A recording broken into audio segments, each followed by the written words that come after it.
ఆంధ్రప్రదేశ్ రాష్ట్రంలోనే ప్రత్యేక గుర్తింపు పొందిన నియోజకవర్గాల్లో మొట్టమొదటిగా పేరుగాంచినది అనపర్తి నియోజకవర్గం. ఈ నియోజకవర్గంలో ఏ పార్టీ అధికారంలోకి వస్తే రాష్ట్రంలో అదే పార్టీ అధికారంలోకి వస్తుందని 1983 నుండి అనపర్తి నియోజకవర్గం నిరూపించుకుంటూ వస్తుంది. దీనిని అధికార విపక్ష పార్టీలు సైతం సెంటిమెంట్ గా మార్చుకొని అనపర్తి నియోజకవర్గాన్ని ప్రత్యేక దృష్టితో చూడడం ఒక ఆనవాయితీగా వస్తుంది. ఈ క్రమంలోనే ప్రస్తుతం అనపర్తి నియోజకవర్గంలోని అధికార పార్టీ అయిన వైసీపీ అభ్యర్థి డాక్టర్ సత్య సూర్యనారాయణ రెడ్డి తిరిగి గెలిచేందుకు విశ్వ ప్రయత్నాలు చేస్తుంటే టీడీపీ ఆవిర్భావం నుంచి అదే పార్టీలో ఒకే కుటుంబం నుండి ఏకచక్రాధిపత్యంగా పోటీ చేస్తూ ప్రత్యేక పరిస్థితిలో కూటమి ఉమ్మడి అభ్యర్థిగా బీజేపీ తరపున పోటీకి దిగి తమ సత్తాను మరోసారి సత్తా చాటుకునేందుకు నల్లమిల్లి రామకృష్ణారెడ్డి సంసిద్ధమవుతున్నారు. తూర్పుగోదావరి జిల్లా అనపర్తి నియోజకవర్గం రాష్ట్రంలోనే ఒక ప్రత్యేకమైన నియోజకవర్గం. టీడీపీ ఆవిర్భావం నుండి అనపర్తి నియోజకవర్గంలో నల్లమిల్లి కుటుంబం పోటీ చేస్తూ తమ సత్తాను చాటుతూ వస్తుంది. 2024 ఎన్నికల్లో ప్రత్యేక పరిస్థితుల దృష్ట్యా కూటమి అభ్యర్థిగా బీజేపీ తరపున నల్లమిల్లి రామకృష్ణారెడ్డి పోటీకి దిగగా మిగిలిన పార్టీలు సైతం గెలిచి తమ అధికార దర్పాన్ని నిరూపించేందుకు తీవ్ర స్థాయిలో పోటీ పడుతున్నాయి.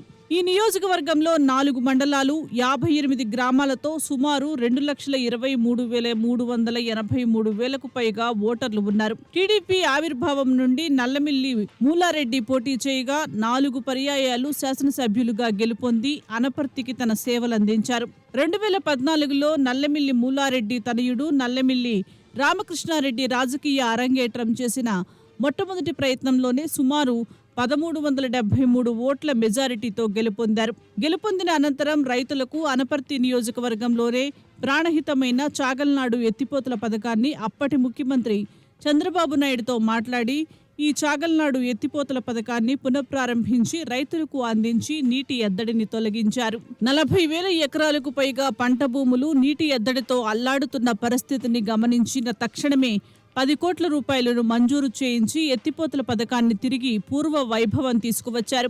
భవిష్యత్తులో ఎత్తిపోతల పథకం మరమ్మతుల నిమిత్తం రైతులకు ఇబ్బంది లేకుండా ప్రతి సంవత్సరం కూడా ₹1 కోటి మరమ్మతుల నిమిత్తం వచ్చే విధంగా రామకృష్ణారెడ్డి ఏర్పాటు చేశారు. నల్లమిల్లి రామకృష్ణారెడ్డి ఎమ్మెల్యేగా ఉన్న 5 సంవత్సరాల కాలంలో అనేక గ్రామాలు అభివృద్ధి చేస్తూ 900 కోట్ల రూపాయల నిధులను తెప్పించి సీసీ రోడ్లు, డ్రైన్లు, వంతెనలు నిర్మించి ప్రజలకు పక్కా గృహాలు నిర్మిస్తూ నియోజకవర్గాన్ని అభివృద్ధి చేస్తూ ప్రజల మన్ననలు పొందారు. ఎన్నికల ముందు రామకృష్ణారెడ్డి 100 కోట్ల రూపాయల గ్రాంటును విడుదల చేయించిన నిధులను క్యాన్సిల్ చేసిన ప్రస్తుత ఎమ్మెల్యే సత్య సూర్యనారాయణ రెడ్డి ఇప్పటికీ ₹1 తేవకపోవడం ప్రజల్లో అసమ్మతి నెలకొంది. 2019 ఎన్నికల్లో భారీ మెజారిటీ తేడాతో ఓటమి చెందిన ఏమాత్రం నిరుత్సాహపడకుండా అనునిత్యం ప్రజలతో మమేకమవుతూ వారి సమస్యలను నల్లమిల్లి రామకృష్ణారెడ్డి తెలుసుకుంటూనే ఉన్నారు. ప్రభుత్వం నుండి ప్రజలకు లబ్ధి చేకూరేలా అనేక విధాల ప్రయత్నాలు చేస్తూ ప్రజలకు దగ్గరవుతూ ఉన్నారు. రాష్ట్రంలోనే సంచలనంగా మారిన బెక్కవోలు లక్ష్మీ గణపతి ఆలయంలో ఏ విధమైన అవినీతికి పాల్పడలేదని కుటుంబ సమేతంగా గణపతిపై ప్రమాణం చేసి తన నిజాయితీని చాటుకున్నారు. దీనితో ప్రజల్లో రామకృష్ణారెడ్డి పట్ల నమ్మకం పెరిగింది.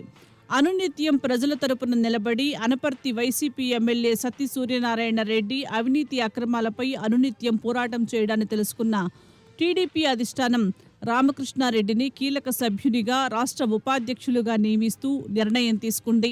అప్పటి నుండి రామకృష్ణారెడ్డి అనపర్తి నియోజకవర్గం మాత్రమే కాకుండా పార్టీకి విధేయుడుగా ఉంటూ పార్టీ అధినేత చంద్రబాబు ఆదేశానుసారం రాష్ట్ర నలుమూలలా ఏ సమస్యలు ఉన్నా ఆ సమస్యలపై పోరాడుతూ ఒక రాష్ట్ర స్థాయి నాయకుడిగా గుర్తింపు పొందారు.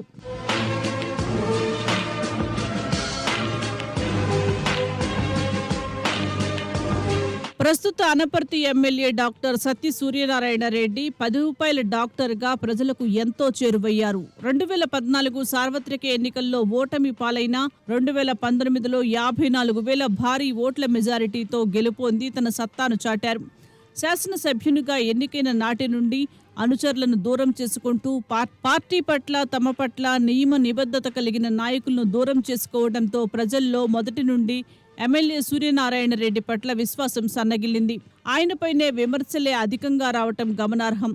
ఓటమి పాలైన రామకృష్ణారెడ్డి ప్రజల వైపు పోరాటం చేయడం, ప్రస్తుత ఎమ్మెల్యే డాక్టర్ సత్య సూర్యనారాయణ రెడ్డి భార్య ఆదిలక్ష్మి అధికారం చలామణి చేస్తూ అధికారం ఉన్నా లేకున్నా తనతో ఉన్న క్యాడర్ను నాయకులను అధికారం వచ్చాక దూరం చేసుకోవడం, ఆయనకు ప్రతికూల అంశంగా మారాయి. మైనింగ్ మాఫియాకి కొమ్ము కాస్తూ ఇష్టానుసారంగా కొండలను సైతం మాయం చేయటం, సీఎం జగన్ ప్రతిష్టాత్మకంగా చేపట్టిన ప్రతి పేదవానికి ఇల్లు అనే పథకాన్ని సైతం దుర్వినియోగం చేస్తూ భారీగా అవినీతికి పాల్పడ్డారని నియోజకవర్గంలో వినికిడి. దీంతో పాటు ఎమ్మెల్యే భార్య అవినీతి సొమ్మును బంగారు బిస్కెట్ల రూపంలో తీసుకుంటారని బహిరంగ రహస్యం. ఎమ్మెల్యేకి ఎదురు వచ్చినా ప్రశ్నించిన వారిపై అక్రమ కేసులు పెడుతూ భయభ్రాంతులకు గురిచేయటం ఆయన నైజం. ఈ విధంగానే ఎమ్మెల్యే అక్రమాలను ప్రశ్నించిన నల్లమిల్లి రామకృష్ణారెడ్డిపై ఇప్పటికే 37 కేసులు పెట్టారు. తెలుగుదేశం కార్యకర్తలు 500 మందిపై 185 కేసులు ఇబ్బందులకు గురిచేయడమే కాక ఒక కేసులో నల్లమిల్లి రామకృష్ణారెడ్డిని జైలుకు కూడా పంపి పైశాచిక ఆనందం పొందారని నియోజకవర్గంలో ప్రజలు అనుకుంటున్నారు. ప్రస్తుత పరిస్థితుల్లో అప్పట్లో కేపీఆర్ సంస్థ నిర్మించదలిచిన కెమికల్ ఇండస్ట్రీపై వ్యతిరేకత చూపిన ప్రస్తుత ఎమ్మెల్యే, ముఖ్యమంత్రి ఇటువంటి ఇండస్ట్రీలు సముద్ర తీరాలకు మారుస్తామంటూ ప్రజలకు, అధికారులకు చెప్పారు. తర్వాత అధికారం వచ్చాక గ్రాసిమ్ ఇండస్ట్రీని సాక్షాత్తు ముఖ్యమంత్రి ప్రారంభించటం, ఆ సంస్థను మరింత విస్తరింపచేసేలా అనుమతులు జారీ చేయటం, ప్రజలకు వారిపైన పెట్టిన కేసులను తొలగిస్తామని హామీ ఇచ్చి నేటి వరకు కేసులను తొలగించకపోవటం బిక్కవోలు మండలంలో ప్రస్తుతం చర్చనీయాంశంగా మారింది. ఏ విధంగా చూసినా ప్రస్తుత ఎమ్మెల్యే అసమర్థతపై ప్రజలు నియోజకవర్గంలో చర్చించుకోవటం, దీంతో రామకృష్ణారెడ్డి ప్రజల్లో మమేకమై ఒక్కొక్క గ్రామానికి చెందిన ప్రజలను తెలుగుదేశం పార్టీలో కలుపుకుంటూ పార్టీని మరింత బలోపేతం చేస్తున్నారు. 2024 కూటమి తరపున పోటీకి నిలుస్తున్న నల్లమిల్లి రామకృష్ణారెడ్డి ఎమ్మెల్యేగా విజయం ఖాయమని స్థానికులు చర్చించుకుంటున్నారు.